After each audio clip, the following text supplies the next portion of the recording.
Ini bagus pertanyaannya, oke? Ada beberapa hal dulu mesti Anda jelaskan. Kita Syafi'i. Di sini ada beberapa perkara kita beda, misalnya ini itu kita ikut Imam Syafi'i. Katanya. Boleh nggak kita mix? Gitu. Maka ada beberapa hal dulu yang perlu kita jelaskan. Ikhwan, beda antara Imam Syafi'i dengan Syafi'iyah, awas. Hal-hal yang kau kira ini mazhab Imam Syafi'i, padahal Imam Syafi'i berlepas diri dari itu. Bisa jadi. Al-Imam Muhammad bin Idris Asy-Syafi'i, dengan Asy-Syafi'iyah. Oke? Pengikutnya nih. Atau bahasa lainnya Asyfa'. Para pengikut Imam Syafi'i. Begitupun Malikiyah, Hambali, Hanabilah, begitu kan? Itu beda, awas. Seringkali Asyfa', para Syafi'iyah, mengaku berada di atas mazhab Imam Syafi'i, tapi mereka mempraktekkan hal-hal yang mereka tahu Imam Syafi'i nggak ngajarin begitu. Emang Imam Syafi'i ngajarin maulidan? Mana coba? Emang Imam Syafi'i ngajarin yasinan malam Jumat? Tahlilan 3 hari, 4 hari, 7 hari, 10 hari, haul setahun, haul 2 tahun, ya kan? Death birthday, ulang tahun kematian, haul, tahu kan? Emang Imam Syafi'i ngajarin bagaimana kita mencintai orang-orang berlebihan sebagaimana mereka mencintai tokoh-tokoh yang mereka muliakan sedemikian rupa di kuburan-kuburan dan lain-lain. Awas, beda antara Syafi'iyah dengan Syafi'i. Awas. Justru bisa jadi yang diajarkan Imam Syafi'i, malah mereka nggak lakukan. Oh, tanya, siapa? Di Malaysia Syafi'i? Oke? Di Malaysia Syafi'i? Tanya, Imam Syafi'i ini mewajibkan cadar. Kenapa nggak pakai? By the way loh, Imam Syafi'i wajibin cadar loh. Kenapa muka lo kelihatan sekarang?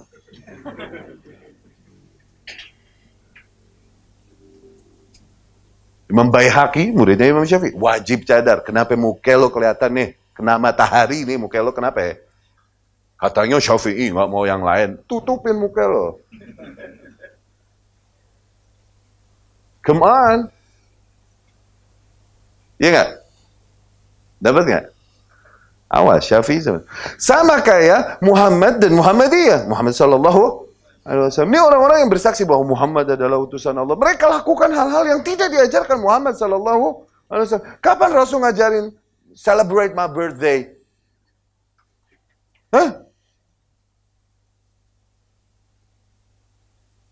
Kapan Rasulullah sallallahu alaihi wasallam ngajarin di dalam dakwah kalian bentuklah grup-grup yang ada?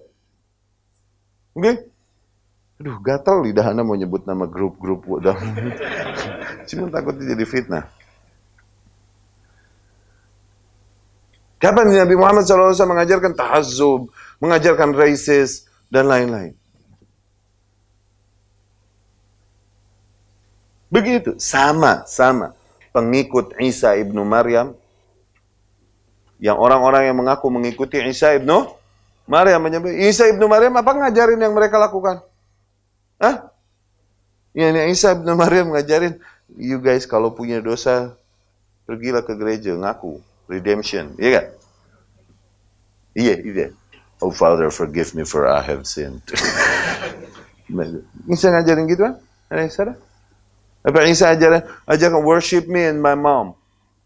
Ajarkan gak? Allah bilang, ya Isa, hal anta qulta linnasi ittakhidhuni wa ummi ilahaini min dunillah. Wahai Isa, apakah kau berkata kepada para manusia tersebut, jadikan aku dan my mom dan ibuku dua Tuhan yang kalian sembah selain Allah? Tuh.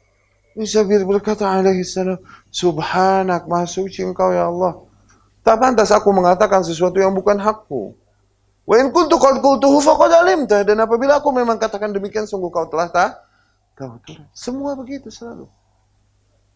Yang ngikuti Musa alaihi salam, ngakunya mengikuti Musa. Apakah mereka melakukan yang diajarkan Musa alaihi salam? Musa alaihissalam ngajarin kalian kalau mau bersedih, mau sholat, cari tuh tembok, terus tempelin. Nangis di tembok. Hah? Wailing wall. Tembok ratapan, tahu? Iya. Dibuatlah sama mereka supaya semua orang ikut meratap di tembok. Dibuatlah Facebook dengan wall. Tuh. Rasain loh.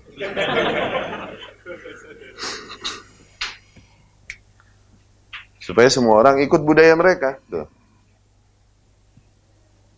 Nah, awas. Bisa jadi apa yang kau kira ini adalah dari ajaran Syafi'iyah, padahal Imam Syafi'i berlepas diri dari itu. Diperiksa dulu mana yang memang dari Syafi'i atau bukan. Itu satu. Yang kedua, apakah kita diwajibkan mengikuti mazhab oleh Allah Subhanahu wa taala? Apakah syariat memerintahkan kita ikut mazhab? Toh semua mazhab itu berpangkal pada satu manhaj kan? Buat awam yang nggak bisa meneliti, oke, ikut mazhab yang ada, ladhifi. Tapi buat penuntut ilmu, mengikuti satu mazhab saya, mubadzir. Adapun penamaan imam-imam tersebut dengan mazhab-mazhab tertentu, nanti dari sisi lain kita fahaminya, beda lagi.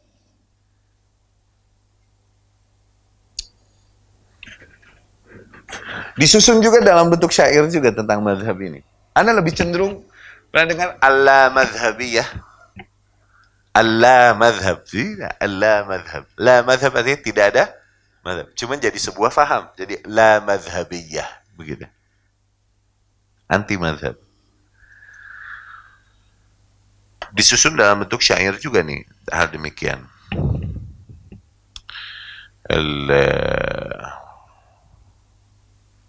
Wa qawlu a'lamil huda la yu'malu biqawlina biduni nassin yuqbalu.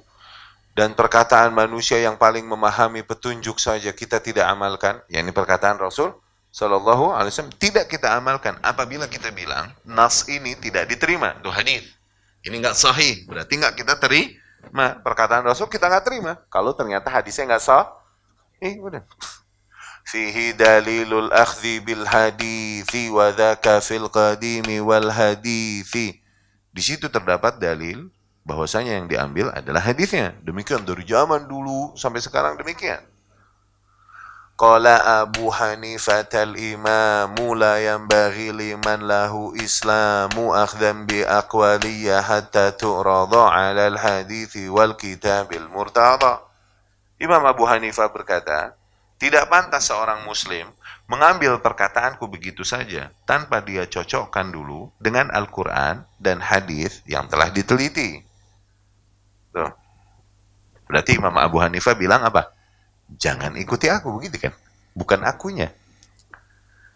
Kemudian wa malikun imamu daril hijrati qala wa qad asyara nahwal hujrati kullu kalamin minhu dzul qabuli wa minhu mardudun siwar rasuli. Imam Malik, Imam Darul Hijrah, Imam Madinah. Dia berkata sambil menuju ke arah kamar Aisyah radhiyallahu anha, kuburan Rasul sallallahu alaihi wasallam. Semua perkataan manusia bisa diambil, bisa diterima, bisa ditolak, kecuali yang datang darinya, dari Rasul Sallallahu Alaihi Wasallam. Itu wajib semua diterima. Itu. Ini jangan ambil perkataan, begitu kan? Wa Syafi'i qala in ra'aitumu qawli mukhalifan lima rawaitumu minal hadithi fadribhu jidara biqawli al-mukhalifal akhbara. Dan Imam Syafi'i bilang, apabila suatu hari kalian meriwayatkan sebuah hadis yang bertentangan dengan perkataan yang telah aku katakan, maka ambil hadis tersebut, perkataanku, kau lempar saja ke tembok. Tuh. Imam Syafi'i bilang, jangan ikuti aku. Berarti kan? Wa Ahmadun qala lahum la taktubu ma qultuhu bal aslu dzaka fatlubu. Dan Imam Ahmad bilang, jangan kalian tak tulis qala Ahmad, jangan. Tapi asalnya, yakni sumbernya, dari mana aku mengatakan ini, dalilnya, Qur'annya dan itunya yang kalian tulis, jangan bilang aku berkata, kata Imam Imam Ahmad bilang jangan ikuti, ngapain? Aneh, ngapain berbeda? Kalau mazhab maknanya harus ngikutin satu imam aja dalam hal itu, nggak seru. Syuf ikhwan, ingat. Kita diperintahkan Allah Subhanahu wa taala mengetahui, mengikuti, mempraktekkan sebatas apa yang kita punya ilmunya. Awas. Bukan mengikuti individu. Tapi pengetahuanmu sebatas apa? Gitu. Allah berfirman, patokannya begini. Wala taqfu ma laisa laka bihi ilm. Janganlah kau mengambil sikap atau mengikuti sesuatu perkara yang kau tidak punya ilmu atasnya. Begitu kan? Mafhum mukhalafahnya dibalikin. Artinya apa? Ikutilah perkara-perkara yang memang kau punya ilmunya tuh. Maka beragama sesuai ilmumu, udah bukan sesuai mesti mazhab mana. Pusing, udah tambah pusing hidupmu. Udah dalil yang ente tahu yang mana? Oh yang ini, udah ikutin. Sebatas ilmumu. Dan terus tuntut ilmu. Santai nggak kalau begitu? Kita jadi out of the box kalau gitu. Bebas. Nggak ke kotak kok. Teh kotak. Paham ya? Jadi jangan norak. Kita penuntut ilmu. Free your mind. Free yourself. Ikutin sumber langsung. Ikutin Quran, hadis, dan pemahaman salaful ummah. Para ulama kita ikutin. Dengar perkataan mereka. Ilmu yang datang dari mereka, dengar. Udah. Mana yang usul yang harus kita ikuti mereka, mana yang furu yang kita buat jadi comparison. Boleh nggak apa-apa. Iya gak? Asyik nggak kalau gitu? Lebih wise kita, lebih berwawasan, nggak jumud. Iya gak? Nah, madhab jadi untuk siapa? Untuk awam yang emang nggak mengikuti itu, nggak mendalami ilmu dan lain-lain. Dia mengikuti apa yang umum berjalan pada kaumnya. Itu madhab. Itu madhab. Boleh baru untuk awam yang nggak bisa meneliti sendiri dia. Oke? Nggak bisa meneliti sendiri. Ikut. Ya. Oke. Bagaimana dengan para ulama, imam? Suka dibilang Ibnu Taimiyah, Hambali, dan lain-lain. Pertama, Imam Nawawi, Syafi'i. Begitu ya? Ibnu Katsir, Syafi'i. Gitu ya? Suka digituin kan? Oke, bagaimana mengurusi hal ini? Apa menjawab hal ini? Oke, begini. Yang pertama, penamaan Hambali, Syafi'i, dan lain-lain, bukan dia menamakan dirinya juga seringkali. Orang menamakan. Contohnya, Ibnu Taimiyah sendiri, rahimahullah, dia adalah mujtahid mutlak. Dia kalau bisa punya mazhab sendiri itu. Loh, cuman memang berangkatnya, kaumnya, umumnya pada saat itu kaumnya, oke, bermadhabnya Hambali. Dia belajar pada kaumnya, berangkat dari Hambali awalnya, sholatnya, apanya ininya, berangkat dari Hambali. Kaumnya umumnya Hambali pada saat itu. Kayak kita berangkat dari Syafi'i, kita Asia banyaknya Syafi'i kan. Nah, berangkat dari kita belajar sholat apa ini itu, katanya Syafi'iyah. Umumnya demikian. Oke?